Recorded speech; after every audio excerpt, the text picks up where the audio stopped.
So we have our faculty. She has been here with us, and is none other than Unebu Chizoma Chelsea.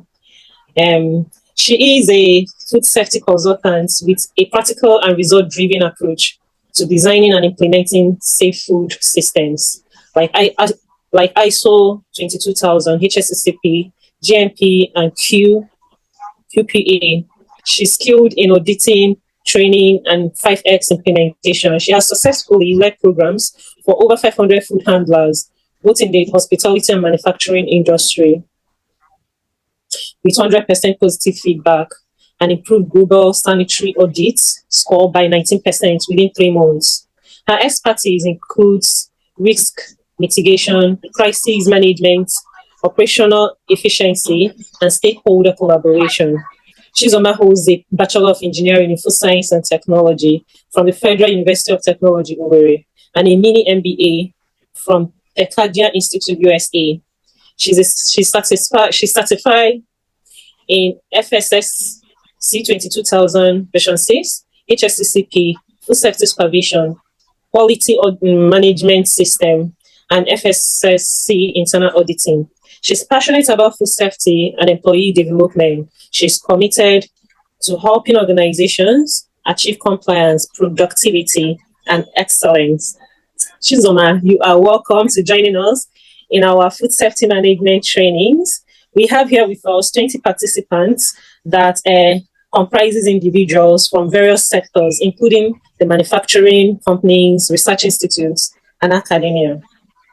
So you are welcome. So my name is Unegu Chizoma, and it's an honor to be the one facilitating this class today. I'm seeing names that are quite familiar here based on it. I'm seeing Mr. Wole Toye. Mr. Wole Toye has always been someone I look up to. I don't think he remembers me now. So Mr. Wole, you're my mentor. Now the mentor is the one teaching. I hope I do well and I impress you, sir.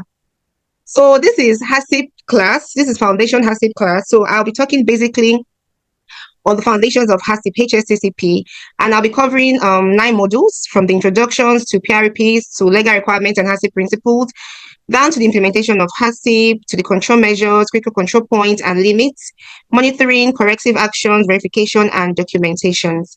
Now, in between my classes, I'll be asking questions. So, I really do not like silent classes. So every time I ask questions, if you want to answer, you can signify by raising your hands, okay? And if there are questions or topics you're not very clear on, please do let me know. You can always ask questions in between class or at the end of the class, okay? So module 1, course introduction and understanding food safety.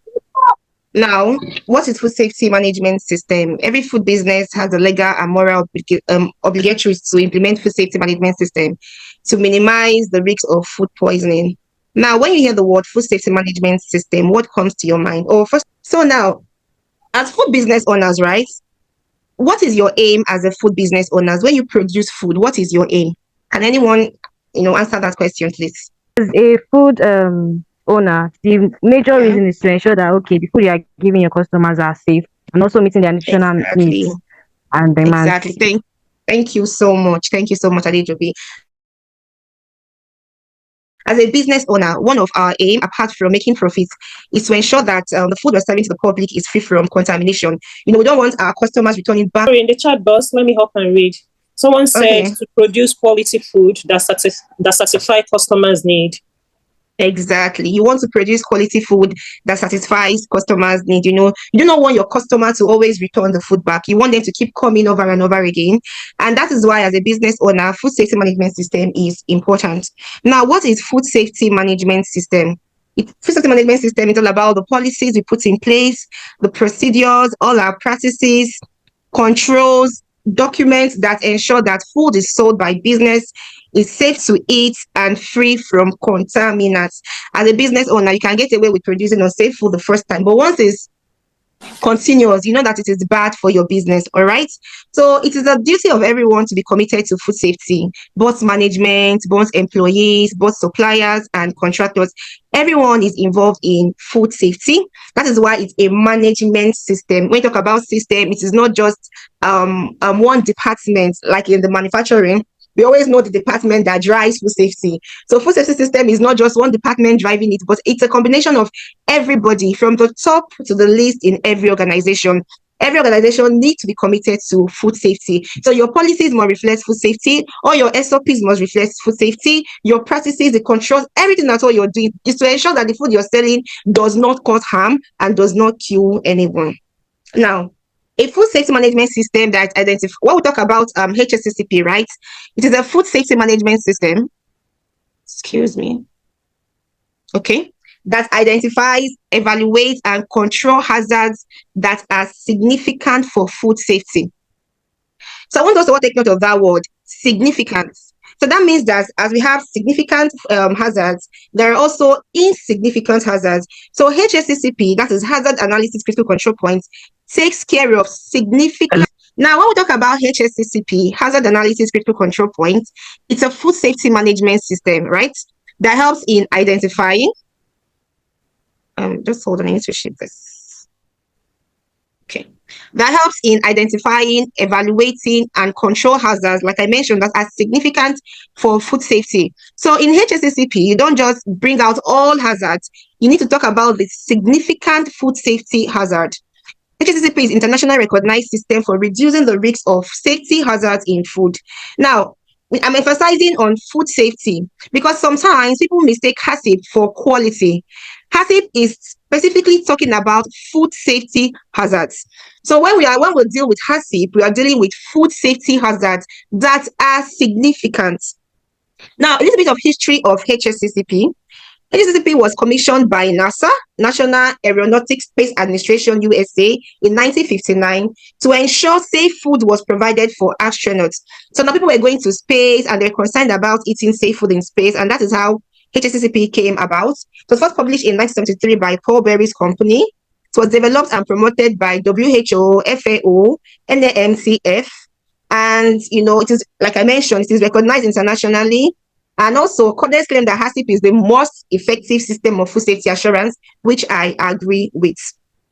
It's also important for us to know that HACCP is not a quality control system, and HACCP is not a government program. Okay. Now, when you hear the word hazard, what is the first thing that comes to your mind? What is a hazard? How would you explain hazard? Anyone in the audience, please? Hazard is something. Hello? I can hear you. Hello? I can hear you audible. Hello, I can hear you. You're very audible. Okay. Hazard is something that can be harmful during work in progress. That can delay, that can distract, that can disrupt production. Okay. Production might be. I can tell you're manufacturing by your answer. Damilola, Yes, please. Yes, you're correct. Thank you very much. Thank you very much. Damilola, you're raising up. Okay. Yes, ma'am. So I would say that anything that has the potential to cause harm. So I think that's my own definition, and there are different kind of hazards as well. It's okay, it is fine. Damilola, thank you. You're very correct. In fact, I feel you're seeing my presenter's notes. Hazard is anything that has the potential to cause harm. It can be present in raw materials, or it can be introduced in production. So these are all examples of hazards. We have the physical hazard, we have the microbiological hazards, we have the chemical and the allergenic hazards. All right. Physical hazards are things we can see with our naked eyes. We have things like bolts and nuts. We have our jewelries. We have our glasses. Things you can basically see.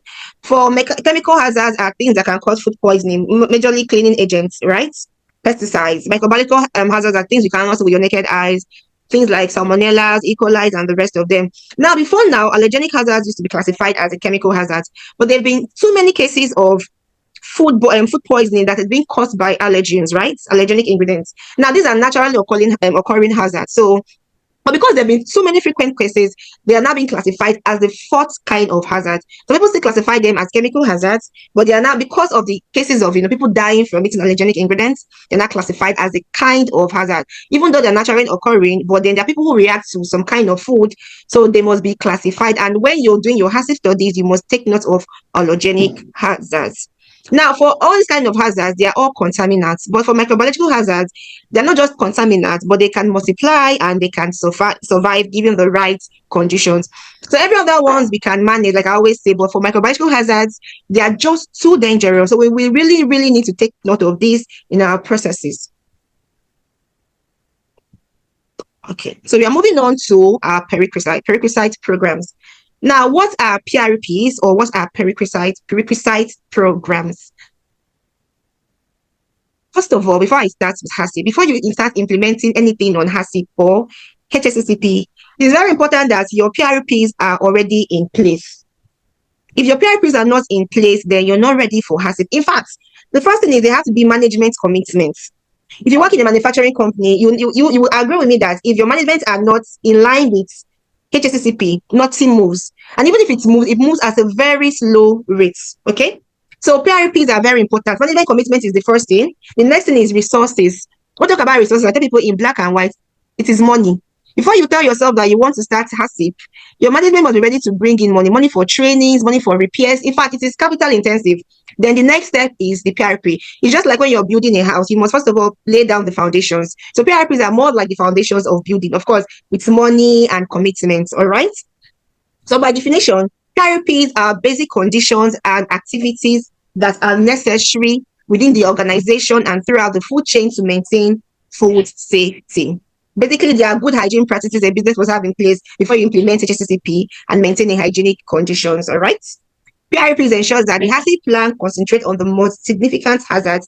Again, PRPs control general hazards, while HACCP controls significant hazards to a process or to a product. The effectiveness of the program is determined by carrying out internal and external audits. Is this clear? PRP definition, is it clear? Or do I need to explain more on it? I'm moving on if there are no questions. Now, for PRPs, it's also important that if you're in different industry, uses different PRPs, right?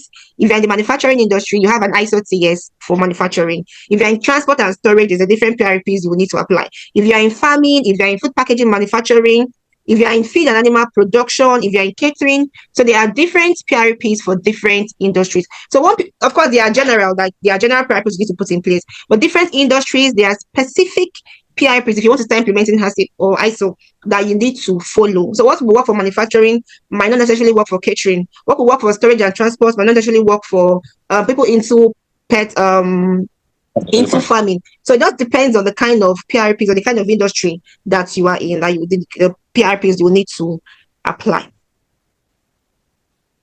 So generally, these are the PRPs for HACCP. You need approved suppliers. You need control construction and layout of the building, equipment calibration, preventive maintenance, personal hygiene, stock rotation, clean and disinfection, pest management, good housekeeping, waste management, labeling and traceability, and contingency plan.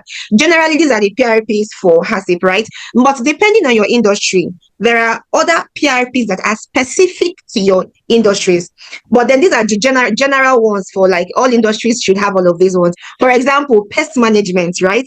Before you think about even implementing HACCP and you don't have a good pest management, then there's a problem. Because how do you not plan to manage the hazards coming from pests? Or if you don't clean properly and you say you want to implement HACCP, how do you now plan to manage the hazards that ideally cleaning should take care of? So you need to put some things in place first to take care of general hazards. Then HACCP will then take care of specific or significant hazards. All right. The legal requirements and the HACCP principle, the reason why we are here. As a food business owner or food business operators, you need to implement HACCP, right? These are all of the things you need to implement. First of all, you must identify your hazards, you must identify the CCPs, you must establish critical limits, you must monitor the CCPs, do a corrective action, verify procedures, and you document. Morally and legally, all food business must implement HACCP, and they must all meet the HACCP, they must all apply the HACCP principles. In the UK, in the US, they are very big on HACCP. In Nigeria, well, I don't know how strong we are here on HACCP, but I know that for catering, the Ministry of Health would always come and ask for their HACCP plan. Then for SON, I know SON now have, when they come and they audit, I think they come and audit for HACCP for manufacturing. I don't know whether they are still doing that now, but I know for catering services, Ministry of Health, they are big on HACCP plans and all of that. Legal requirements for training, supervision and instruction on hygiene training. Person responsible for developing and maintaining the HACCP system must also be trained. So you cannot just start HACCP like that. You must be trained first of all. You cannot teach what you don't know. You cannot implement what you don't know. So first of all, that is why I said management commitment is there. If management are committed to the HACCP, they know that, okay, my employees or my staff, they need to be trained. What kind of training do they need? Apart from general, work knowledge or how how to go about their work. They also need to be trained on HACCP. They can even go further and train them on ISO standards and all of that. So it's very important that people are trained. Now, these are the 7 principles of HACCP. We have 7 principles of HACCP and we have 12 steps. I'll start with the principles first of all. You must first of all conduct a hazard analysis. Then the next step is to determine the critical control points. Then after that, you must establish critical limits. Then the next one, you must establish a system to monitor controls of the CCP. Then you must establish corrective actions to be taken when a CCP is not under control. You must establish verification procedures to confirm that the HACCP system is working effectively. And you must establish documentation concerning all your procedures and records. It's very important that these steps are all known. One does not come before the other. If you're a student or if you're new to HACCP, you must follow this step, one step after the other. You cannot mix, you cannot put 2 for 1 or 3 for 1. You must follow them accordingly. Now, what are the benefits of HACCP? Why do you think that we need to implement HACCP? Anybody, why do you think HACCP is necessary? Why do you think you're in this class today to learn? What do you think will be beneficial to you once you know HACCP? I want someone from the comment to please tell me. At least 2 or 3 people from the comment. Tell me what you think are the benefits of implementing HACCP. One of the benefits of HACCP is that you as a food manufacturer, you should know when and what to do when there's an issue with the product, because you know that this thing is going to human being, so they're going to consume it. So you'll be able to guarantee what you are sending out. So the essence of this lecture is for you to understand the principle. To do the right thing when it's right. Exactly. Thank you very much. For you to understand the principles. Who else again wants to try? Why do you think it is important for a food business to implement HACCP? So let me read from the chat. Okay, sure. Okay. Kikilomo said to identify hazards and minimize them before they occur. Exactly, I love that. To minimize them before they occur. Remember that HACCP is not reactive. You know, it is not when you see issues and not start implementing HACCP. It is proactive. You identify the hazard and then you minimize them so that even when they occur, it will not cause harm to you or to your customers. Very, very good. I love those answers. So Bemi Sola said to ensure the production of food free from contamination and to ensure the safety of consumers. Perfect. Safety. In fact, the most important thing as a business owner is safety as you're producing good food, you're making money, but what should be in the top of your mind is my consumers should eat my food or my products and be safe. It doesn't make sense that, as a food business owner, every time you get complaints that, oh, I ate your product and then I'm falling sick. And then, once you have that issues every time, people will stop patronizing you. People will stop getting your product and then you begin to lose money and then you no longer be in business. I love that answer. Any other answer there, please? Yes. So Moses said to eliminate significant hazards from our food products. Exactly. I love that. To eliminate significant. See, once you see your HACCP, okay, this one is significant though. I need to take care of this one. This one is significant though. People can manage it. Any other one before I move on? So Ahmed said to ensure quality is maintained and food is safe. And there is another person that said to ensure safety of our foods. We also have Monica who said to produce safe and quality food for your customers and to also avoid being sued, thereby decreasing customers. I love that.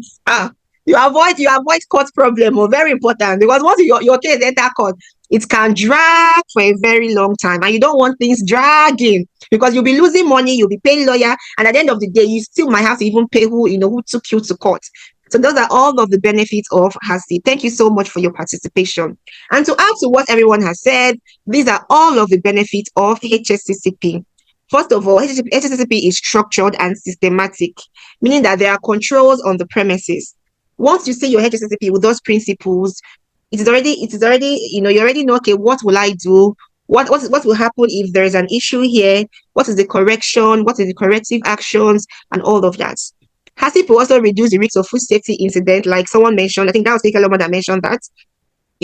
Once you have your HACCP in place, you already know that these are the likely incidents that would happen, and I need to, your plan is already there. So it tells you, okay, if it happens, though, these are the control measures you've put in place that will help reduce it. And so the likelihood of it even happening is reduced greatly. Someone also said to avoid court case, which is what number 3 point is talking about.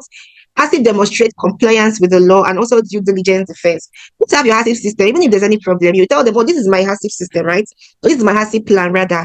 And in case of issues like this, these are the corrections, these are the corrective action I have put in place. In fact, even before it will happen, these are the things I have put in place. So the likelihood of this issue even happening is very rare. I know of people who have gone to courts, and because they had a very good HACCP plan, it was very good, they were able to avoid, huge problems or huge fines from the courts. Then again, it is cost effective, it targets resources and reduce waste or reprocessing or recalls. Then one of the benefits of HACCP is that it generates a food safety culture. Again, with the new FSSC, they are now big on, apart from food loss and food waste, they are big on food safety culture. I tell my clients most times, if you want to train people, don't just train the top, train everybody, let it go around. That's how you build a food safety culture. Let people know the reasons why things are being done and how it's being done and the reason why it's being done. And also, when you have a good HACCP system, right, you yourself, your morale will be high. You will have confidence in your products, and your customers will be confident that, okay, at least if he has a good HACCP system, then that means he's doing things or she's doing things in the right way. The HACCP is proactive, not reactive. Like I always mention, it is not a quality system. It is food safety. So you're thinking, okay, I am producing tomato mix, right? If I don't pasteurize, then there's a risk of food spoilage and pathogenic organisms getting to my product. What do I need to do? I need to pasteurize. I need to put a pasteurizer. Okay, at what temperature? For how many minutes or for how many seconds? You are thinking before an issue will happen. So that is not when the issue happens, you start looking for solution. You're already thinking that if it happens, it's risk-based. If this happens, what are the things I need to do? All right.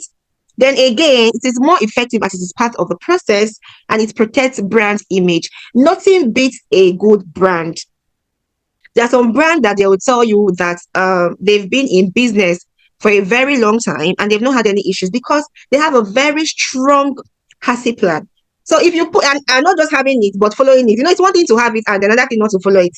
Some people just have it just to fulfill law righteousness, just to fulfill legal obligations. But some people have it and then they practice it. So if you have a good HACCP system or you have a very good one, it will protect your brand image. You will hardly have any case of issues with the law or with people. So these are all of the benefits of HACCP. So if there's anyone I'm missing here, I think the whole team had mentioned it. So if your organization or if you as a food business owner have not started implementing HACCP, now is the right time for you to start implementing HACCP. Train your staff, have a budget for it because honestly, it is not cheap. But in the end, it will benefit you and then you will get your return on investments back. So these are also more benefits of HACCP. Safety is introduced in product development. All staff are involved. Satisfy customers' requirements. It is internationally recognized. HACCP is not a Nigerian thing. It is not an African thing, but anywhere it is internationally recognized. It demonstrates management commitment. Top management are busy people. We know that they are always very busy. But if you even just say you want to start HACCP, it shows that to an extent you are committed. Then another benefit of HACCP is the fact that it's more effective than end product testing because it's not just considering just end products like quality doors, but from incoming raw materials down to dispatch of the products, it is involved in all of that. It is more effective than ad hoc systems of control and is more effective than periodic inspections. So those are all of the benefits of HACCP. There are still more, but these are the main ones of HACCP. Now, there are the roles of employees and managers. Like I mentioned earlier, HACCP is not a one-man show. It's not a one-department show. Everybody must be involved in HACCP. And there are roles that managers play, and there are roles that employees must also play. All right. So what are the roles of managers? First of all, managers must be committed, not half-heartedly, but fully involved in HACCP. You must ensure that a HACCP study is carried out and that resources are available to ensure that the HACCP system is implemented. So again, commitment is very important and money is important.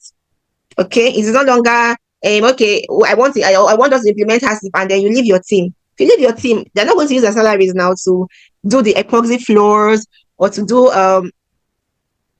good walls or good ceilings or to put all those things in place. You must give them money for you to even implement HACCP. They're not supposed to use their money to go and train themselves on HACCP. No, you should sponsor their trainings on HACCP. All right. Then employees must also ensure that they follow all food safety instructions. They must report when food safety may have been compromised and comply with food safety law. So everyone has a responsibility when it comes to HACCP. It's not just the managers alone, or it's not just employees alone, but everybody must be committed to HACCP. I have questions to ask. So I've been mentioning HACCP. What does HACCP mean? I know I have defined it earlier, but I want someone to please remind us, what is the meaning of HACCP, not just hazard analysis data control point. What does it truly mean? Anybody here, please? The name implies, right? HACCP, you're analyzing hazards and then you're putting controls in place. I think that's how I like to define it. For instance, you said? I get you. I get what you're saying, and I've heard you. I could add to what you say, Chizola. Okay. That there are preventive approaches taken to prevent biological, physical, and chemical hazards, and to ensure that foods are being safe. Being safe, yeah. Okay, thank you. So hazard analysis, analyzing hazards, and then putting controls in place so that hazards are either completely destroyed or they are reduced or eliminated to a safe level. Is that clear? At the end of the day, the reason why we are implementing HACCP is to reduce hazards to a safe level, or to completely eliminate them. Do you understand? So that they do not cause harm at all. So all of these things is to prevent food safety hazards. Either they are just completely destroyed, or they are prevented, or they are eliminated, or reduced to a level that they do not cause harm. Is that clear? Yes. All right. You are right. Please, if you have questions, please ask me. I feel that I'm just talking. No, if there are questions they need to ask me, please do ask me. Okay. So implementing HACCP. Now, before we start implementing HACCP, there are some things we need to put in place, and I've mentioned them. Before you implement HACCP, what is the first thing that you must do before you implement HACCP? Anyone, please? The first thing, and it's from top management. Yeah, let me respond to that. I think the first thing is to in the commitment of the management. Yes, commitment of top management. Yeah, I got that. Of the top management. What else again? What is the next step? Then after that, you can go ahead and set up a team, the HACCP team. No. Before the team, we are getting to the team. I'm talking about before you even get to the PRP. So we mentioned management commitments. What else again do we need? Yeah. What else again after management? I didn't get that. Conduct the hazard analysis. No, before that one, you're still going a higher level. I want us to start from the foundation. I had mentioned it earlier. Resources. Yes. When we mention resources, what comes to your mind? Maybe finances. Sorry? Finance. I had finance. Money. You cannot talk about HACCP if you don't bring out money. So now I'll talk about the first thing, which is management commitment, right? Second thing we talk about is resources, which is money. Now, what is the third thing that treats or manages general hazards? What are they called? PRPs.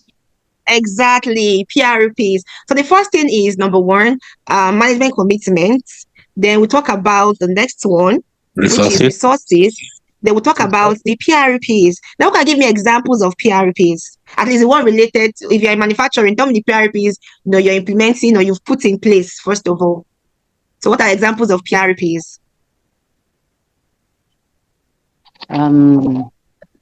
Good housekeeping. Good. What else again? Approved suppliers. Approved suppliers. Very good. What else again? Good housekeeping. You've mentioned that before. Preventive maintenance. Maintenance, yes. Utilities, yes. What else again? I need 5 more before I move on. 5 more. Personal hygiene. Management. Good. Very good. Personal hygiene. Pest management. Pest management, yes. Personal hygiene. You've mentioned that.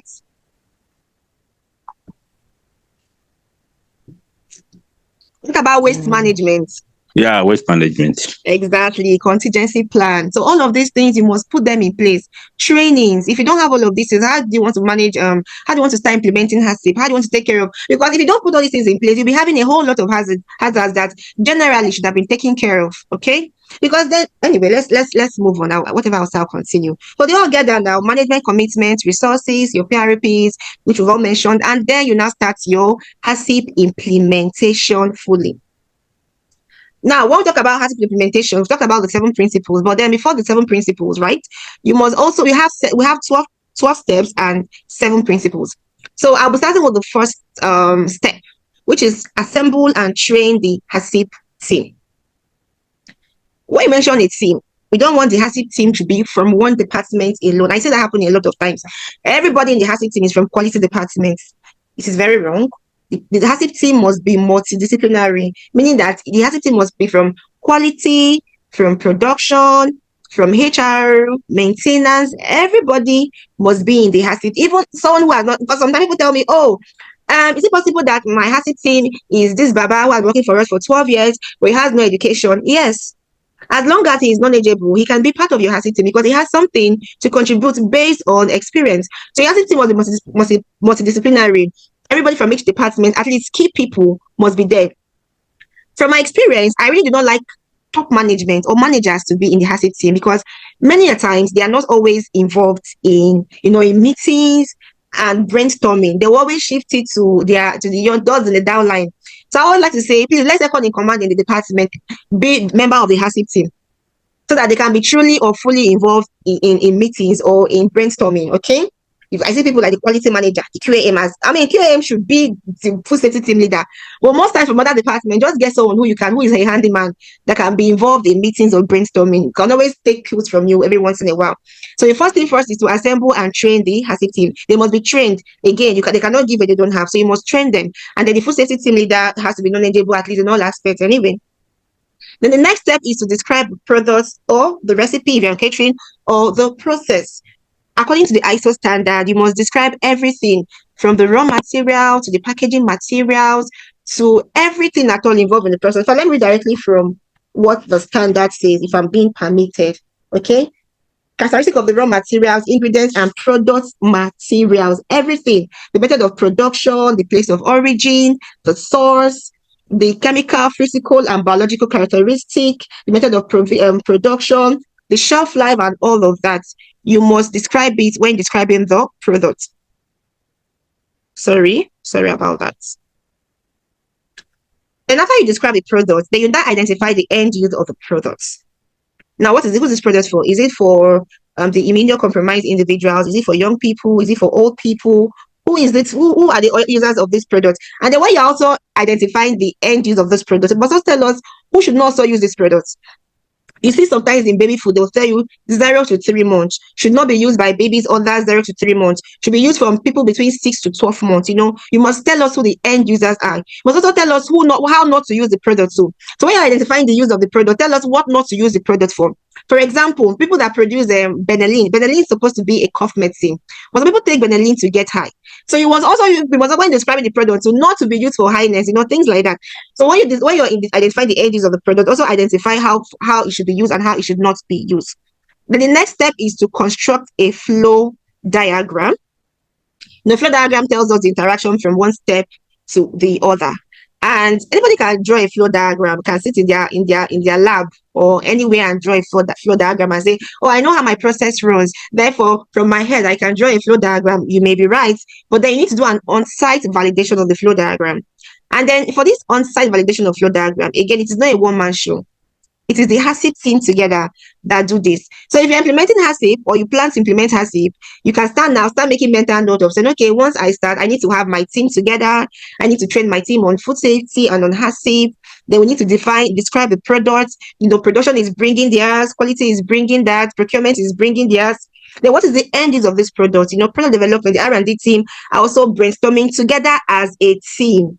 Again, people just sit down and just start the HACCP plan in their houses. No, you must come together as a team to do all of this exercise. Then when you're constructing the flow diagram, everybody also needs to be involved, okay? Because there are lots of times that mistakes are being made. Someone might just assume that, oh, it is from incoming raw materials down to dispatch. It is not done. Then maintenance might say, oh, you forgot to include that we have sieves, we have a magnet detector. Production will also come again, everybody, they are all coming. So that is why when you construct a flow diagram, you must go on site to do an on-site validation of the flow diagram. All right.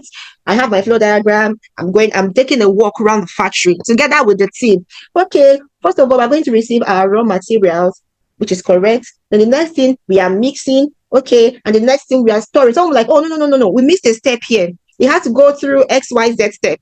That is the reason why you do an on-site validation of your flow diagram. The next thing is you identify your hazard, which is the hazard analysis, okay? You identify your hazards. Excuse me, please. You identify all potential hazards, the risks, the severity, associated with each step. Remember, each process step, in each of the process steps you're doing, right, you must identify the hazards or potential hazards in each of those steps. Next one is you will then determine the critical control points. Any questions here so far so good before I move on? Can I move on? Are we clear here? For those who are just hearing about it for the first time, is this clear? At least in theory. Is this clear? Yeah. Exactly. Again, like I always mention, you do not mix one step before the other. They must go like this, one after the other. But I think it's easier when you're implementing them. It's easier to just follow than when we are just talking in theory. All right. Someone is saying something, please. Okay. I'm still going to expatiate more on all of this steps. Okay, so no fears, no worries. When we establish the CCPs, then the next step is we are going to establish a critical limit for each CCP. People make the mistake of establishing critical limits for the hazards. And when you see most people, they'll tell you, oh, they have the critical limit for each as hazard. But the standard or codes will always tell you that, you're establishing a critical limit for each of your CCP identified in a process step. And then the next, after principle 4 is you establish a monitoring system for each CCP. So for each CCP you've identified, right, you would have to establish a CL, critical limit, and then you need to have a monitoring system for the CCPs. And the next one is you need to establish corrective actions to be taken when the CCP is out of control, a verification procedures, establish documentation, and record keeping. Any questions here so far so good? Before I ask my own questions. Do we have questions here before I ask my own questions?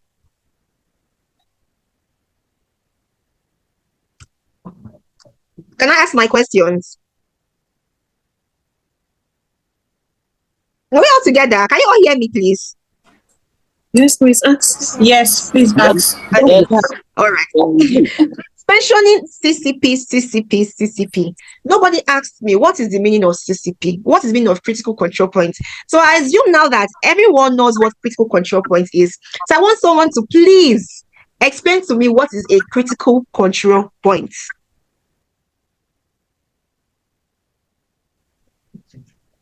Critical control.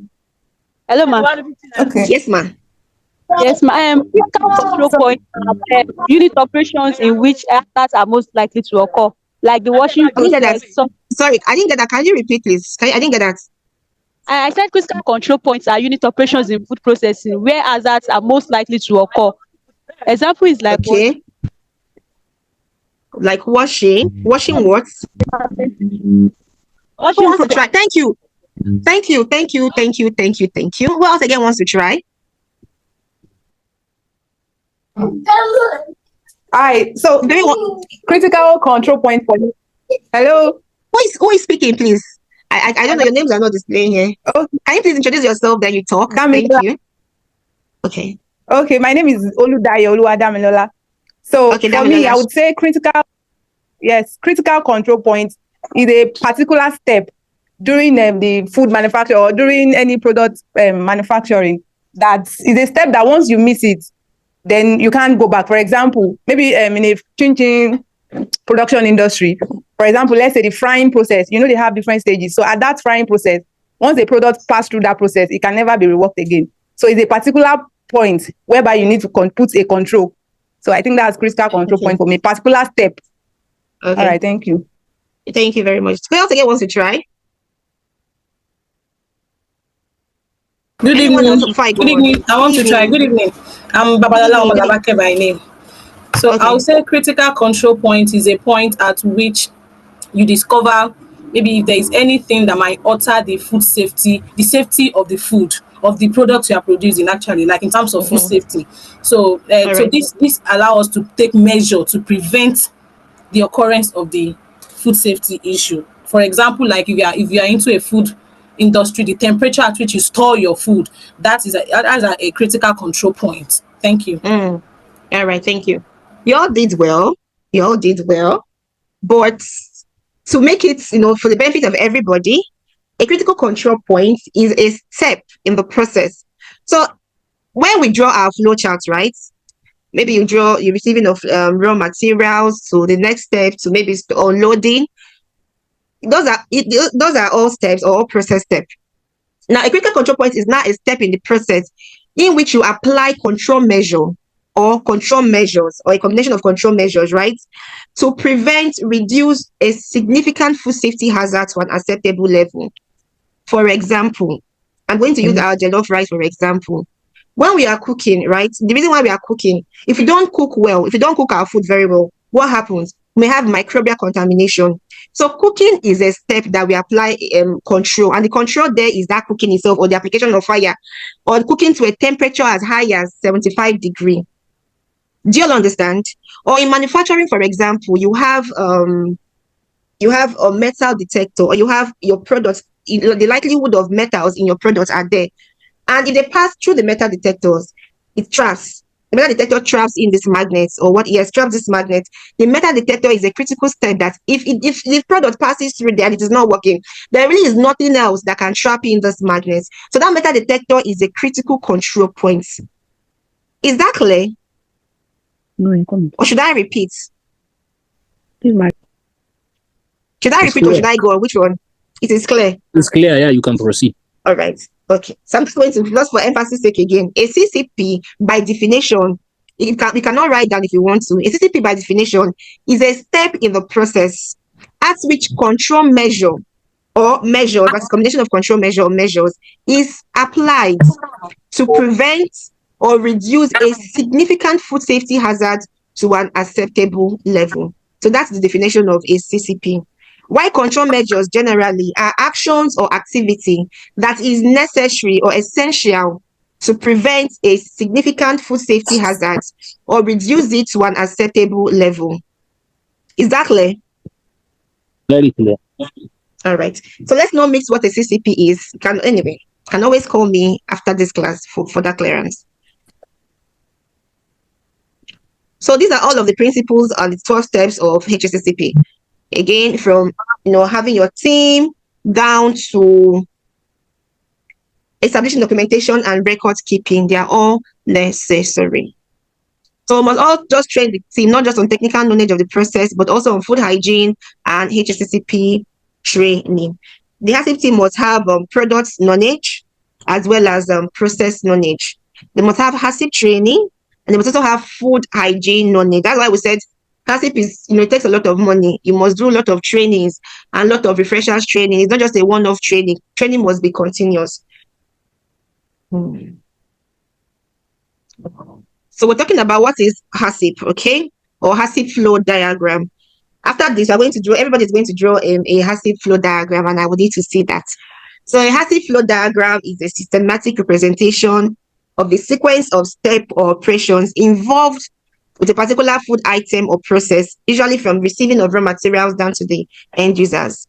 Then there's always an on-site validation of the process flow diagram. Is it right for every occasion? Now, when we're constructing a flow diagram, right, it's also useful that we produce, the flow plan. So it's always good that each facility to have a flow plan.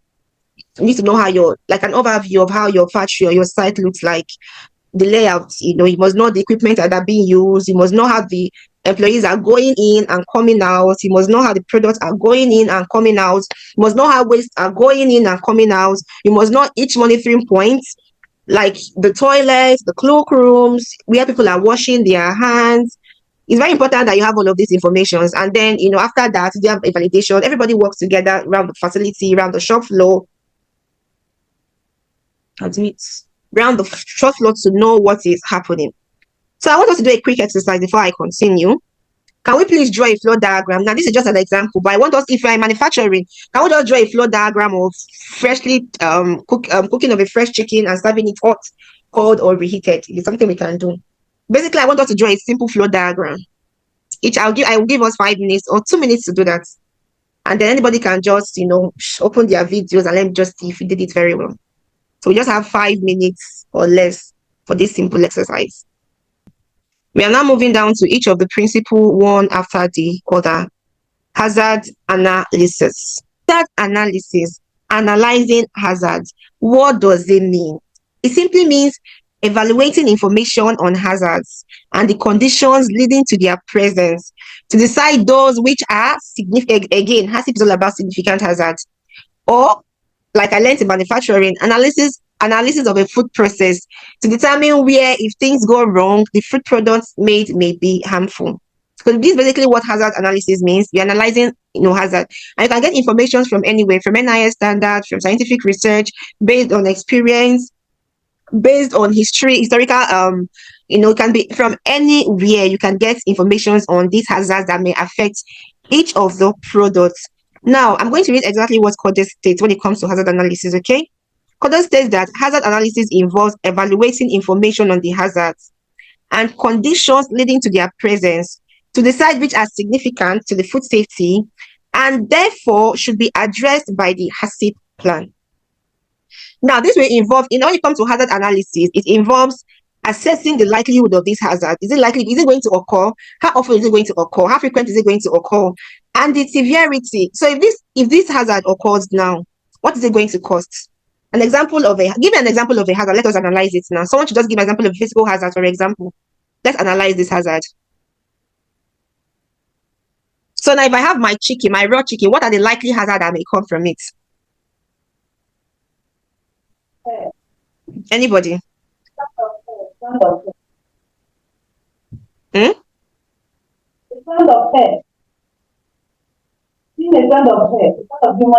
didn't get that.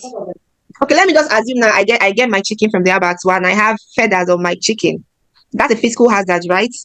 What is the risk in that hazard? The frequency that I will see feather is likely going to be there based on association of chicken, right? But what is the severity of it happening? Like if I eat a feather, maybe a tiny feather now, what will happen if I eat a tiny feather? Nothing actually will happen. So when we talk about hazards, significant hazard in each step, you talk about the hazards, right? It can occur either from the raw material. Madam, if you eat feathers, as we know in the poultry business, feather carry a lot of bacteria from the farm, from the fecal of the base. So once you eat it, you contact a bacteria that may start making you to purge. Because that's why the feather is one of the criteria that must be removed and cleaned. You should not allow to enter the shielding area where the bears have been packed. So that's the sense of the chiller having a pump. So that agitate the chiller so that to remove any other things that are coming from the hanging session. So it's sort of the critical area that we have to take care of. Okay, sir. Thank you, sir. But I'm speaking generally. I'm not talking about a whole lot of it. I'm talking about tiny feathers. Do you understand me, sir? I understand what you're saying, Mr. Wole, but I'm just saying, generally speaking, I'm trying to explain risks. Okay, I'm trying to explain risks. Maybe that was not a good example anyway, since you're the expert in poultry. But I'm trying to explain when we're controlling in each step for hazards, all right? Maybe I should use another example. Let me use tiny stones, for example, because this one might end up leading to a lot of arguments. So let me use tiny stones, for example, now. Tiny stone is a kind of hazard, a physical hazard that can be seen, right? Now, the likelihood that it might occur might be often, but what is the severity that would happen? It might not be a lot of, worst case scenario, cracking of the teeth, which is unlikely going to happen. So that might not be significant, okay? So what will take care of it might be a PRP, maybe approved suppliers. You tell your suppliers, so these are my specifications that I need when handling, when you're bringing in my chicken, I don't want this. So PRP should take care of that. All right. But now, like Mr. Wale has said, that based on his own experience or based on his experience in poultry, if there are a lot of feathers in my poultry coming in, and there are fecals in it or there are bacteria in it, it is critical for me. So my HACCP should take care of feathers. Right, Mr. Wale, that's what you're trying to explain, right? Hello? I lost Mr. Wale there. Anyway, that is what hazard analysis. You're on the point. Okay. Sorry? You're on the point. Oh, okay. So that is what hazard analysis is all about. You're identifying all kind of hazards at each of the process step. You're looking at the potential hazard, you're looking at the risks, if is it significant, is it not significant, if it occurs, what will happen? Are there steps to take care of it? Is the PRP strong enough to take care of it? That is what HACCP is all about. Even sometimes when you come to microbial hazards, right? You don't look at just the contamination. You also look at the multiplication of these pathogens or their survival. You look at the production of toxins. You look at the germination of spores. There are a lot of factors to consider actually when you are, undertaking a hazard analysis. From the raw materials, you ask yourself questions like, oh, are they likely to contain pathogens or toxins, maybe chemical hazards, maybe physical hazards, the likelihood of low dosage pathogens? Because at the end of the day, right, you're looking at anyway 1% risk is a lot of risks. So these are all of the things you consider. That are they high enough to cause a significant food safety issue or not? The likelihood of low dose pathogens in high risk food, maybe in fruits, in your salads, are they being treated? There are a lot of things you consider. The physical characteristics. Am I too fast here? Are we communicating now? Are we all together? You are not too fast. A bit too fast, right? I think I caught myself there. Yes, sorry about that. Yeah, okay. So I will just start from the factors to consider when you're undertaking hazard analysis, right? You consider hazard from the raw materials. You consider hazards from the physical characteristics and the composition of the ingredients of the products. You consider hazards from the processing or preparation stage. You consider the microbiological hazards of these products. Okay? You consider the premises, the designs, the equipment design that can come from it. Now, some of these hazards can be taken care of by PRPs, all right? And some, you may have to make them, you may just have to put CCPs, or you might just have to keep checking them. So there are a lot of things to consider before you can actually say this is a significant food safety hazard. And there are some things that your PRP should in fact, major things your PRP should take care of, because sometimes when it comes to hazard analysis or CCPs, there are a lot of CCPs that are not necessary. They may not just be necessary because you did not fully consider your PRPs. So I'm going to just move on from hazard analysis. We had mentioned that hazard analysis has 12 steps and 7 principles. And the class anyway, we had also discussed that, for you to start at least know this one, for you to start HACCP, before you start implementing HACCP, there are some things you must put in place. It's like when you want to build a house, right? You must lay a foundation. And foundation it's like the building block of a house. Same thing, so before you start implementing HACCP, which is HACCP, you must do some things first. And it starts first with management commitments. If you're in the manufacturing industry, I used to be in the manufacturing industry, right? And I've worked for organizations where management are committed. And we saw the HACCP, it went really well. And I've also worked in an organization where management it's not like they were not committed, but they were just relaxed about HACCP implementation. And we saw the results. So as someone who has experienced both sides, I will tell you that for HACCP, there must be management commitments. And for it to work, it involves resources. When we use the word resources, what we mean is money. You need money for a lot of things. It's like you want to build a house now. You must get money for rod, for cement, for block, for windows, all of those things. All right? So for HACCP, before you start implementing HACCP, there are some things you must put in place or you must get. And that is where resources comes into place. Now, what are the resources? Money for trainings like this, money to put your facility in good way, money for the PRPs, Because you must get approved suppliers, for example. You must get a good pest control company. You must involve waste management. Either you're using Ogepa, whether you're using Loma, you must get all of those things in place. Then what is the next thing after that? You must have your team. You cannot work alone. You cannot work in silo if you want to implement HACCP. In manufacturing companies, for example, they work in silos sometimes, not everyone. And the issue is they leave it for the quality department. When you want to do your HACCP study, you cannot leave it alone for the quality department. There must be a team.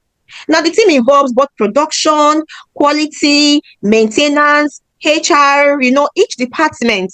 Now, most people will always be, they want to leave the top management, like, head of each department to be in the team. But for you to make it work, it has to be someone who is flexible, someone that can be involved in brainstorming. So that is where we now have assemble a team. When you assemble the team, then the team begins to do all of the whole HACCP work. You describe the product. What are you producing? Are you producing chin chin? Describe where you describe the chin chin making. You describe the raw material, the products, the food, the contact material, that is the packaging material, the origin, the shelf life. All of those things. You describe it. And then you now tell us who are the intended users of your chin chin. Is it for old women? Is it for young people? Is it for people who are really sick? You must tell us who the end users are. Your chin chin, is it for just eating alone? Then you also tell us again if there are some things that people use chin chin for that they are not supposed to use it for. You understand? And then you do the flow diagram of your chin chin. You buy your flour, you mix, you allow it, you allow it to rest, you start to cut, you deep fry, all of those things. You do the flow diagram. And then if it's a big chin chin company, you will carry that your paper, that your flow diagram, and you go to the shop floor and start checking. Okay, chin chin mixing, check. Are we doing it here? Correct. Kneading, check. Are we doing it here? Correct. Frying, check. That is why you need to go online to see whether what is on my paper, or is it the same thing with what I'm seeing on the shop floor? Do you understand? And then we are now back to this one. Ma, is that explanation simple enough? At least you grab that one. Yes. Please. All right. Then we'll move on to the hazard analysis, which we've explained already. Okay. And then again, I just want to quickly make sure that, like Mr. Wale has said, he used his own experience. So someone like Mr. Wale now will be a member of food safety team based on experience and the product know-how and all of those things, because from experience, I was able to correct and say, based on my experience, so this is what are the things we need to consider. This is definitely going to be a hazard. Someone like Madam, now maybe she's new to the system, might also be there based on, okay, you'll be doing the research work. You need to research to see how you can put things in place and all of that. And sometimes people get in consultants when they don't know what to do to help them to put in their HACCP in place. So these are all of the consideration anyway for other than that. I think I have said enough on this slide. Now you are deciding which hazards are significant or not. In HACCP, like I mentioned, you deal about significant hazards alone. And how can you define if they are significant or not? Is you can do a risk assessment. Okay, what is risk? The likelihood that a hazard will occur. Risk assessment is telling you the process of identifying these hazards, looking at the likelihood and the severity, or that is the probability that it will happen, and what is the implication of it happening. That's basically what risk assessment is all about. So for you to do risk assessment, again, you must know the product characteristic, you must know the process, the hazard rather. And you must know other information too, like the history, the experience.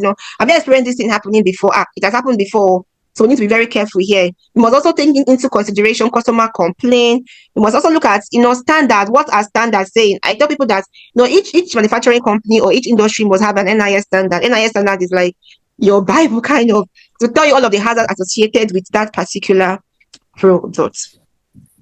So the next thing we'll talk about are control measures.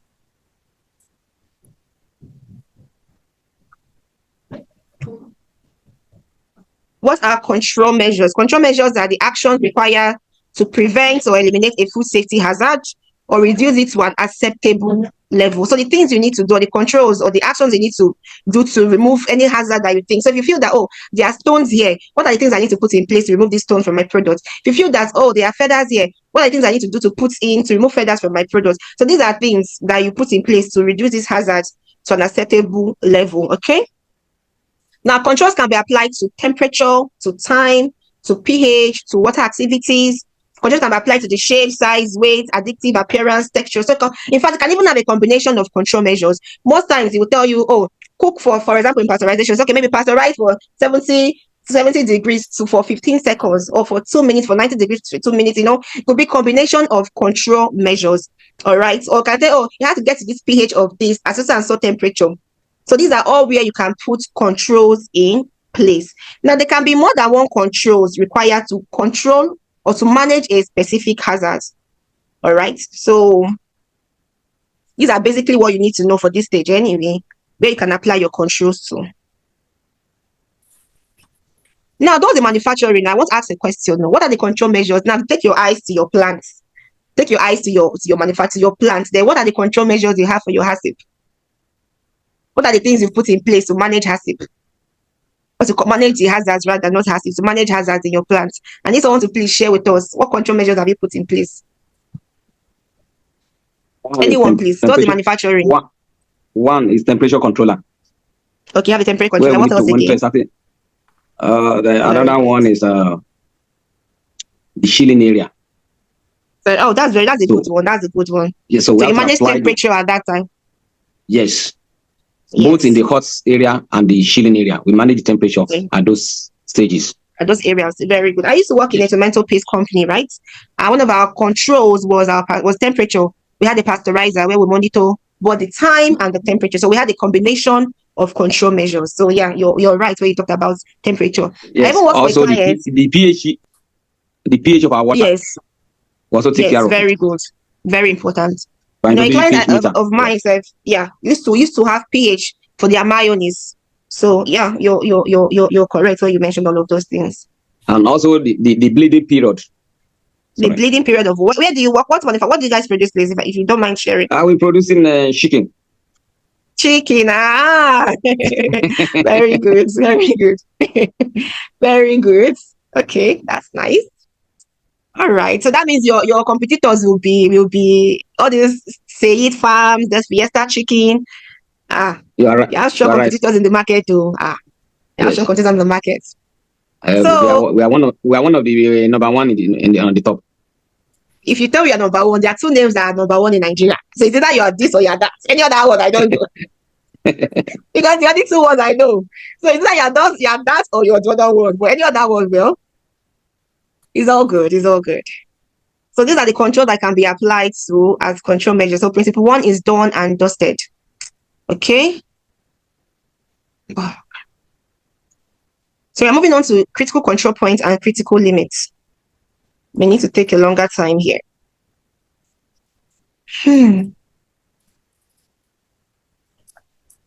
So, a critical control point is a step in a process at which control can be applied, and it is essential to prevent or eliminate a food safety hazard or reduce it to an acceptable level. For you to decide whether a step is critical or not, you may need a decision tree to do that.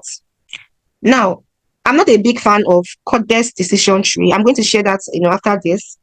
But either you're using a decision tree by Codex or you're using a customized one.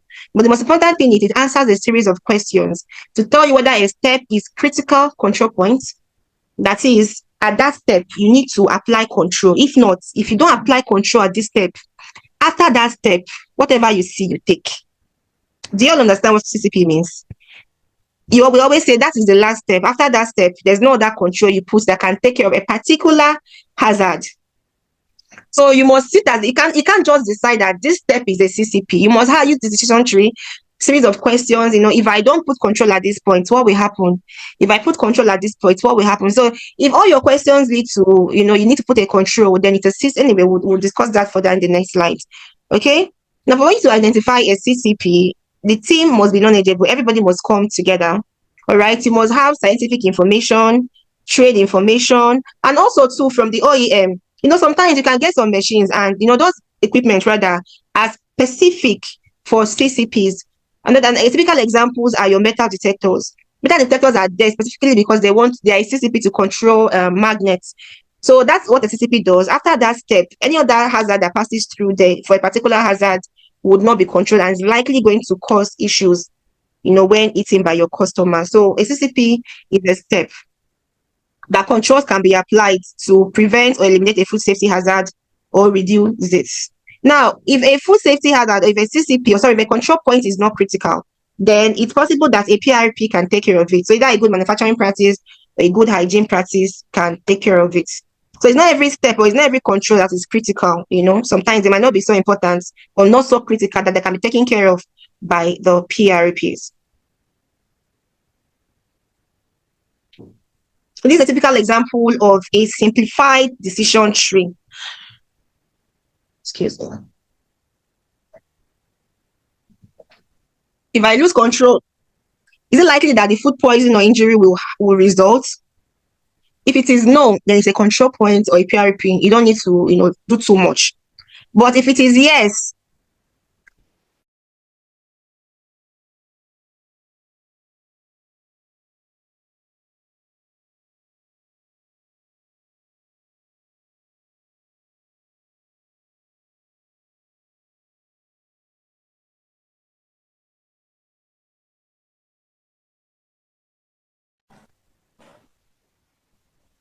Hi, Chisholm, are you still here?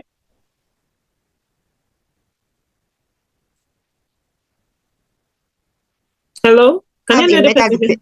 Okay.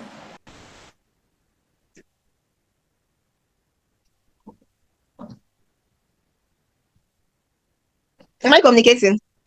I think you went off a bit, or is it just from my end? Oh, okay. I'm sorry. Is it better now? Yeah. Okay. Now, when it comes to simplified decision tree, most companies have their own customized decision tree that they use in determining whether a control point, a step, is a CCP or not. Now, it says that if I lose control at this point, if I have one of my hazards is metals, all right, and I'm now saying that I have magnets in my system, and I have metal detectors in my system. Magnet comes first, metal detector comes second. If my product passes through this magnet, is there any step after this magnet that can take care of magnets again? Now I have a metal detector, so it means that there's another step that can take care of magnets, which means that magnet there is not a CCP. But if I only have my metal detector without the magnets, and it gets to the point of the metal detector, right? And I'm saying now that after passing through this metal detector, is there any other step that can take care of metals in my process? If the answer is no, and seeing now that metal is very critical, is significant, that if people eat metals, or what will happen to them, then that metal detector is a CCP because it is taking care of a significant hazard. Is that clear? Based on this simplified decision tree, before I show the complicated decision tree by codex.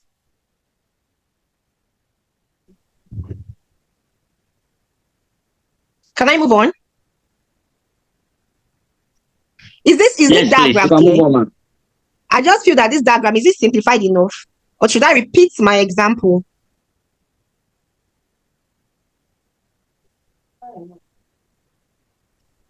I'm moving on. Okay. So this is the decision tree, that codex gave, this is what most people use anyway. So it's either you're using the simplified one, but I always feel that for most people, this is a lot because most people use this decision tree and they end up having a lot of CCP, which is not supposed to be so. But for advanced, well, if some people understand this one, but ideally, I always encourage most companies to have their own simplified decision tree because it makes it easier and better. But again, just know that, when you want to, know whether a hazard is control measures or a step is the CCP or not, you can also use your decision tree to determine CCPs, or most people will use experience or knowledge and all of those things that we mentioned before. Now we have the critical limits. For critical limits, for each CCP, there must be a critical limit. Now, the critical limits are not for the hazards like most people mistake it for, but for the CCP. So now, Mr. I can't remember who had mentioned that, who works in the chicken factory, says that chilling or chillers or chillers, chilling is an example of their CCP. Probably they are chilling at the temperature of 4 degrees Celsius, if I'm right, for cold chilling, right? Mr. Okay, I did not see your name when you are the person working in the chicken company. It's possible that your chillers are your CCP, or it's a step there, your CCPs. And your critical limit might be Mr. Ajayi. Sorry for that. I'm so sorry, Mr. Ajayi. Now, Mr. Ajayi, now your temperature may be 4 degrees Celsius, right? I'm assuming now that that's for chillers. You are right. So 4 degree now is the critical limit. Right. Anything apart from that, you know what to do. There's a correction that has to be done. True or false? I'm asking a question. Anything above that 4 degree, what happens? There's something. Oh, really? Sorry. I said that at that 4 degree now, anything above that, you have to do a correction. True or false? True. Or if there's exactly. Thank you very much for that response. So every CCP must have a critical limit. And that critical limit is for the CCP, as against the people that feel that is for hazard. No, your critical limit should have your critical limit should manage the CCPs fair. All right. And the critical limit is the value of a monitored action that separates what is acceptable from what is not acceptable. Some standard food code will tell you that it's either a minimum value or a maximum value that separates what is acceptable or from what is not acceptable. ISA will tell you critical limits are measurable values, meaning that it has to be measurable. Measurable values that separate what is acceptable from what is not acceptable. Codex will tell you that it is a measurable value or a measurable observation. So most people will tell you, oh, there is a range, but from the definition, it is an absolute value. So it is either this or that. All right, so that is what critical limit is all about. Then the next one we are going to move on is to the monitoring. Any questions so far? At least are we getting the principles from principle 1 down to the critical limit where we are? Because now we are moving to monitoring. All right.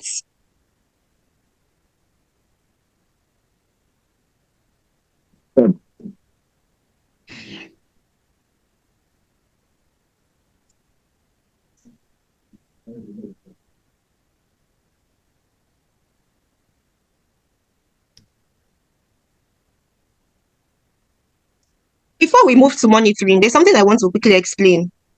There are terms that people get confused about. You hear the word things like validation, monitoring, verification, and all of that. And people sometimes mix one after the other. When you hear the word validation, monitoring, and verification, that's how it comes in. You validate, first of all, your critical limit of your CCP. You are validating whether that critical limit or that limit you're giving. If you tell me that your chiller is supposed to be at a temperature of 4 degrees, if not, pathogens, are going to multiply. How do you know that?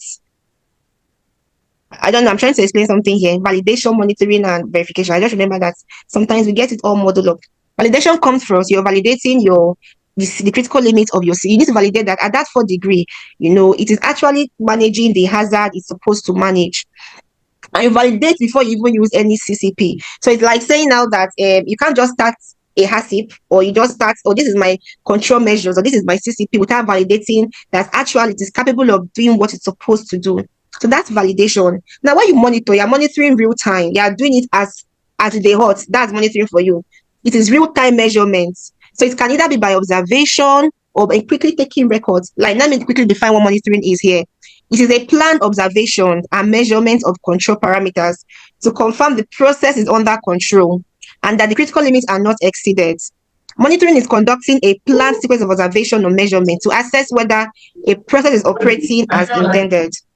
So now for your chillers, for every time you go to your chiller, I don't know, what's the frequency, Mr. Ajayi? What's the frequency of checking your chillers, the temperature of your chillers? 2 hours. Every 2 hours, very good. Okay. Every 1 hour, okay, very good also. But depending on the frequency, you go and check in your chillers, 1 hour, 2 hours, depending on your system, but not long enough to detect in case there are issues. Once you go and check your temperature, you see 4 degrees, right? You see 5 degrees, you write. You see 3 degrees, whatever you're seeing, you're writing. You are monitoring. That is the monitoring. As in, you are doing it real time. That is what monitoring is all about. But for you to say that this 4 degree is actually what we'll need, because at this 4 degree, multiplication of pathogens or microorganisms will not occur. How do you know that it will not occur? That is the validation. It could be through scientific studies. It could be through NIS studies. It could be through anything, any scientific research that, they've done this work for you and telling you that at this temperature, right, no pathogens or microorganisms are going to multiply here. Do you understand? So that is the validation. You need to do it first of all before you can even say you're even choosing it as your CCP. But once you've validated already, and every 2 hours or 1 hour you're mentioning, that is the monitoring. That is what monitoring. So that's different between validation and monitoring. And for some organizations or for some manufacturing companies, right, They don't have any scientific backup at all that tells you, oh, at this temperature or at this pH or at this level at all, these are the control measures. They just formulate it. Then they have to do a validation study to prove that we by ourselves, or the reason why we're choosing a tuber sifter, for example, as our CCP is because based on XYZ reasons, in-house, we did this validation study and we're able to prove that, this tuber sifter, for example, is able to trap stones or is able to trap fine particles. Do you understand? So that's why I wanted to explain validation and monitoring. Okay. So monitoring is required to confirm that a CCP is under control. Why are you going to check your chiller temperature? Is to ensure that the CCP you've chosen is under control. Is to identify deviation in case there's any issues at all. You quickly be able to know that, okay, there's an issue here. I need to do a quick correction. Is to provide records for verification, for due diligence. Now, monitoring can be manual. It can be automatic, it can be continuous, it can be permit rapid detection and correction. So you can monitor there are different levels of monitoring. But what you need to know now for monitoring is that it is done at real time. All right.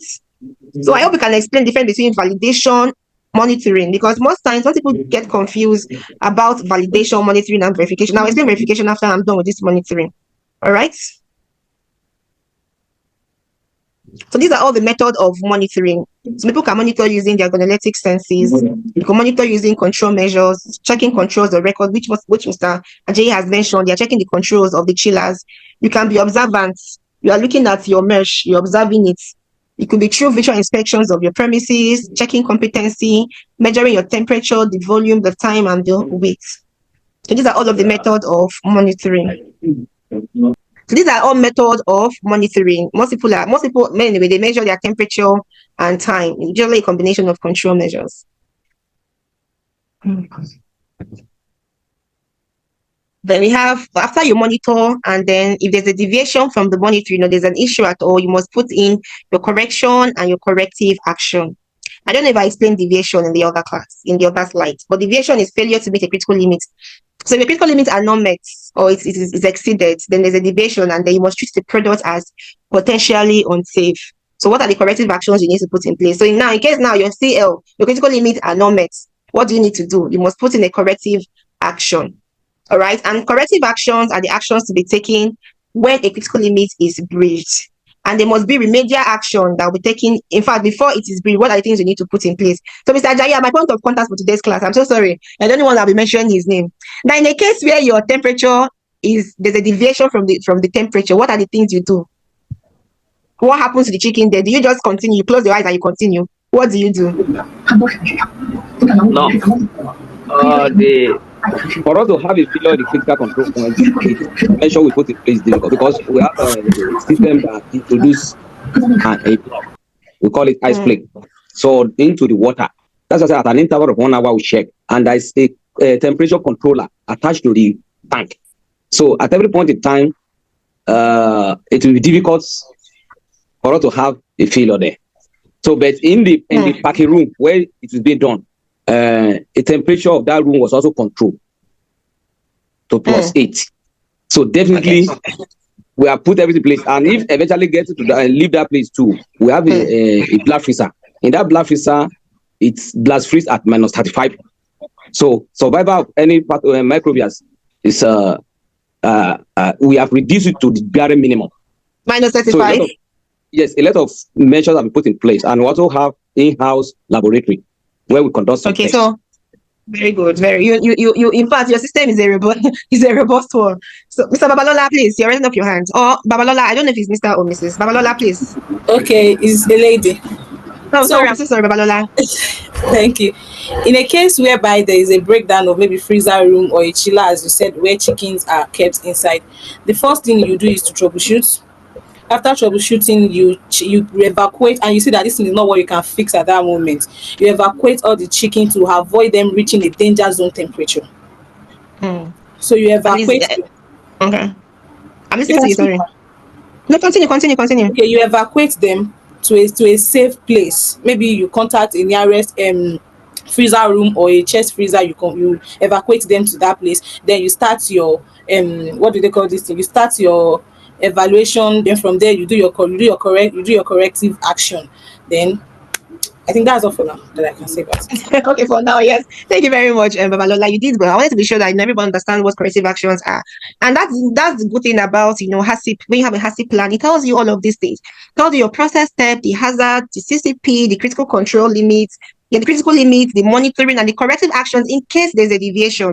Now all of these things you've mentioned now will all be in your HACCP plan, your HACCP control plan. You can put your hand down now. Babalola, you can put your hand down now. It will all be in your corrective action. All right. So the actions taken when the critical limit is breached and all of that. Now your corrective action should bring your CCP under control and deal with any affected products. Now, what are the procedures for corrective actions? So your procedure for corrective action should specify, like you all mentioned, as Babalola and Ajayi all mentioned, you all mentioned what action is to be taken. Then a step further to what you both have said, you have to know who is responsible for the action. You need to know who should be notified if there's an issue. You need to know whether the production or sales should be stopped in case it has gone out. For example, now if you have your chickens and there's an issue in the chiller, you know that once it's outside a particular temperature, at least at the maximum of 8 degrees for more than 4 hours, you should discard that. So you need to have a corrective action in place for that. That okay, if my chicken is out for more than 4 hours at XYZ temperature, then what are the things I need to do? Am I throwing it away? Am I giving it out? And things like that. But ideally, you should discard them. Then the treatment of the affected products, what should be done, and who can authorize the production or sales to restart, or who can even start back the production. So these are all of the things that would be in your corrective actions. All right. So apart from the critical limit, the monitoring, then in case there's a deviation from all of that, then what are the next things you need to do? So to be done, responsibility, who should you tell, what happened to the product, and all of that. Product outside the critical limits, what should be done? Either you're continuing the process, whether you're going to change the shelf life, whether you're going to release after exam. In fact, there need to be things that should be done for product outside. If the product is outside the critical limits, there should be a procedure also that you must also keep in place. Just what happened to the product. I'm going to follow what Babalola and Mr. Jaye have been saying. Product outside the critical limits. Now, if your product is, maybe your temperature is at 15 degrees for more than, assuming that nobody was monitoring the temperature for more than 4 hours, what should happen to those products? So ideally, there should be a procedure to talk about all of that. And all of this, this is the procedure ideally that should be followed. It's about validations, verifications. I think I had mentioned all of that before, but I did not mention verification.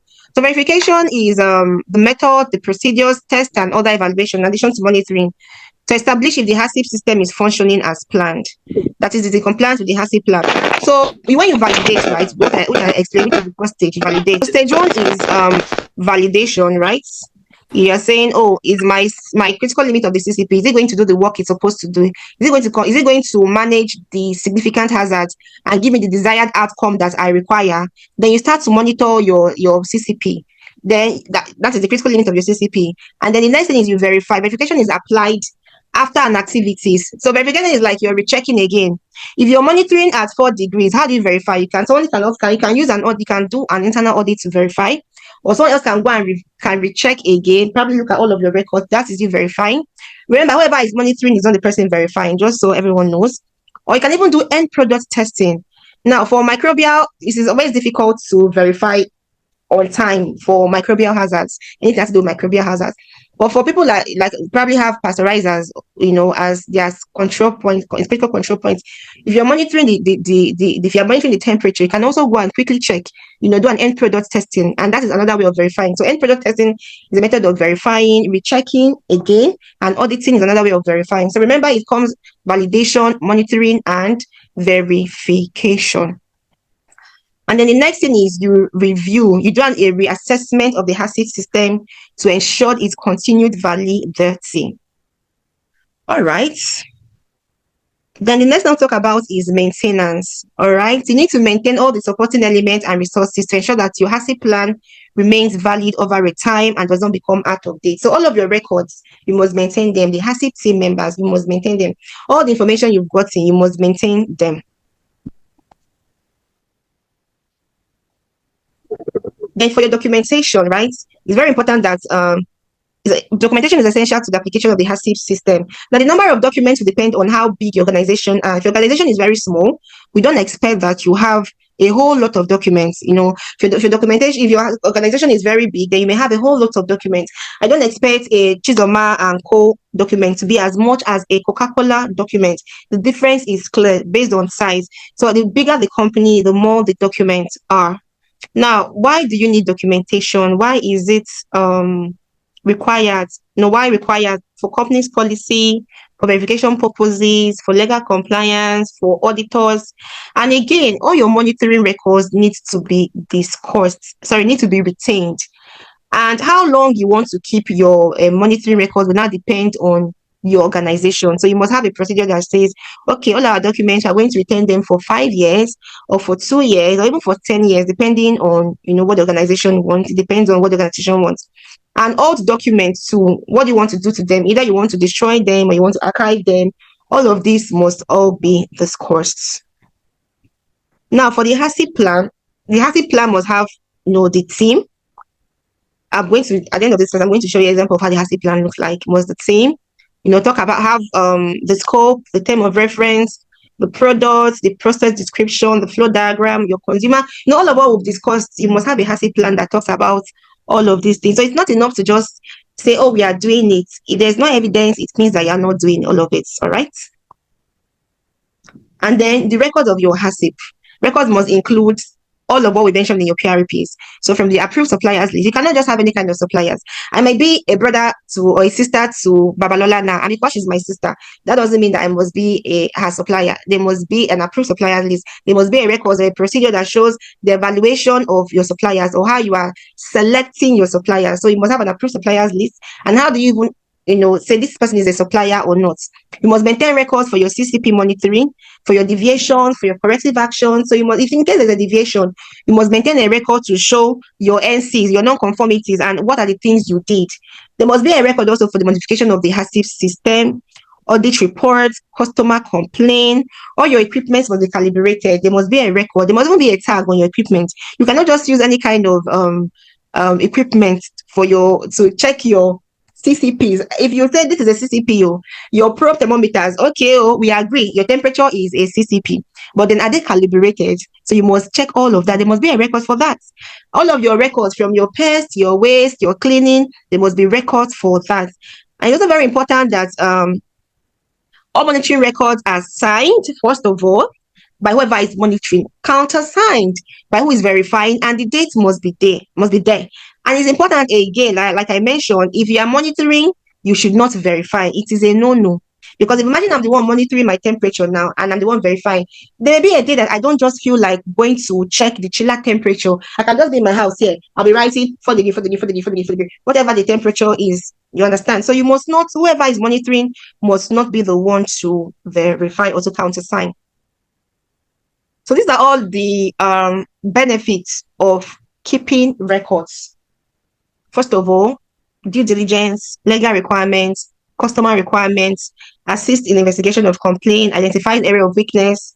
So these are all the reasons why we keep documents. There are reasons why we keep documents. Again, if there's no records, we are going to say that it is not done. If there's no record, it means the work is not done. So you must maintain your records for documentation purposes, for legal requirements, and for all of this. So we can store records. Our records should be secure, they should be accessible, they should be organized, and they should be able to retrieve them. And they should be stored for at least 3 years after shelf life. It can be in form of paper or in our computer. And I'm big on storing records on computer. The reason is because at least it's to be saved for a very long time. But once you store your records just on paper alone, they can get easily missing, okay? And sometimes anything can happen. Fire, water, flooding, all of those things can happen. And your records will be missing in transit. So if you want to launch the HACCP system into our workplace, again, it's very important that we train key personnel. But apart from training key personnel, they also need to train all personnel in a language that they understand. I recently went to see a client in the northern part of Nigeria, and most of them could not speak English because it is not a language that they understand. But when it was translated to Hausa, they're able to communicate. So communication is very important when you're implementing HACCP, because training, you must reach the hearts of the personnel you are talking to. You must be able to train them in a language that they understand. It doesn't have to be like this. Training doesn't have to be 2 hours or 3 hours class like we're having like this. It can be pet talks. It can be 1-point lessons. It can even be 2 minutes and you're done. So trainings can be brief. It can be team talks. It can be procedure updates and all of those things. So everybody needs to be aware of the HACCP system, or should be trained in HACCP in a language that they understand, in a way that they understand, that is conducive and that it is understandable to them also. Implementing HACCP is very hard, but it's also hard that way you don't even implement at all, because there are a lot of things that might happen. And if you fail to implement HACCP, all of these on the board, on the screen rather, are going to result, it's going to result to poor hygiene practices, to be too complex, many unreliable critical limits, and all of this. So you must know how to implement your HACCP. At least start from small. We don't always expect something too complex or something too big. You can start from small, and then you can build on it. Keep reviewing it, year in, year out, and all of that. So anyway, this is the end of the class, and to show us the flow diagram I had mentioned about fresh chicken, the example I talked about. This is typically an example of how a flow diagram looks like. This is more for, I think it was in catering services. For manufacturing, it's always more complex than this. Yeah. Any questions so far, so good?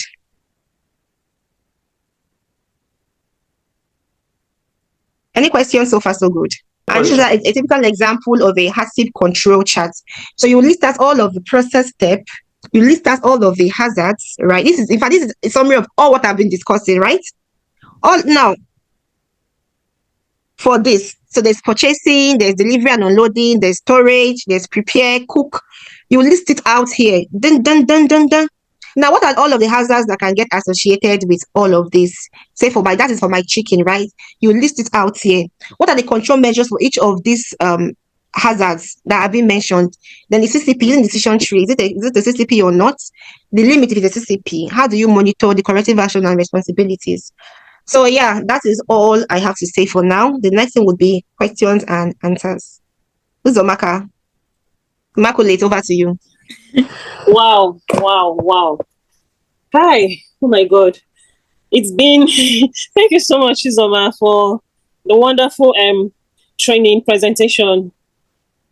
Like, I can't even fathom what's the quality of knowledge that I have garnered. I don't know about any other person, but if you feel like you got the same knowledge as I did, please, I want you to just write 1,000 on the chat box if you got the same knowledge as I did, before we go over to questions. It's been an interesting training, and thank you so much. Teaching for almost 3 hours.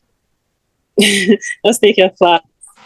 We'll go over to questions right now. And before that, I think I have a question. And to ask my question, I'm going to paint a scenario to ask my question. Let's say that I have a food manufacturing company that produces this corn flour, akamu. And of course, after production, I sent it out to the market. And at a time, I got a report. You understand? That my product, or rather, I did not even get a report, or I got a report, or it happened that I was reported to the authorities. And it happened that my product was found, there was a mold growth that was found in my product. You understand? Which means there have been a hazard has occurred. And certainly there has been a step that has been missed. Perhaps moisture. You understand? So at this point, maybe I haven't been reported to the authority, but at the point that the consumer or the customer kind of reached out to me, yes, to inform of what has happened to my product, which is in the market. What am I supposed to do? You understand? And in my HACCP plan, at what point do I take into cognizance products that has left the production sites, you understand, that are already in the market? What are the measures that I'm meant to put in place to avert that the problem kind of? So now to to get your question straight, if your product has gone out of your facility, right, and there's a customer complaint, there's a customer complaint. So you're asking what should be done. Is that your question? What should be done? What should be done? Exactly. Yeah. Now, ideally, you should have a procedure for that in case of customer complaint. All right. There should be a procedure that talks about issues. There should be a procedure that talks about product that has left your facility in case of there's a customer complaint. So you should have like a product recall, but then this is still within your control, and this is just them telling you, oh, there's an issue, or want to return it back. You should have a procedure that is based on real life scenario, right? You should have a procedure that says, if XYZ has happened and is out of my facility and is now in the market, what does my procedure say? You need to recall it back to your facility. You return it back to your facility. Ideally, you should have a sample for each day. I know that manufacturing will understand what I'm talking about. You should have a sample for each day. So if you produce your corn flour, you should have a sample for that day. If you produce the next day, you should have a sample for that day. You need to know the batch that it was produced. You bring it back. You compare with your samples that was kept for that day. Compare what you have in your facility with what has been returned to the market. Is it having the same issue? In fact, you need to carry out a traceability study. That's long and short of all of this. You carry out a traceability study, but then again, you find a way of compensating your customer. And sometimes again, it may be issued not even from your own facility, but from their own storage, how they store their products. So you need to look at it holistically. You will do a root cause analysis, right? You will ask the whys. Why did it happen? The 5 whys. So you look at is it from my own end? If you check from your own end, it's not from your own end. Then you need to know how your customer is even storing their product too. Because sometimes these issues are not based from in-house, but the storage, how it is being stored. So these are all of the things. It's really a whole lot of work, but it is not, again, like I said, it's not a one-man show. You're coming together with a team, but you must have all your procedures in place. You must have all your records for that day in place. That is why I mentioned that it is not enough to say, I'm checking, I'm monitoring. Are there records to prove that you're doing that? Because all of your records will prove whether or not all the activities for that day was carried out as it should be done. Then if you have a good batching system, it should tell you even the time it was produced. And then you see whether you have a sample for that time. And you check, okay, this is my sample that I have kept of this corn flour. Did it have the same effect? If it doesn't have the same effect, then you need to go back to the customer and say, okay, have you even been storing this product? Have you been storing it in the right way? So all of that would, give you how to tackle of that issue. Yeah. Okay. Does it make sense to you? Yeah. Awesome. Yes. So do we have any more question? Indicate by raising up your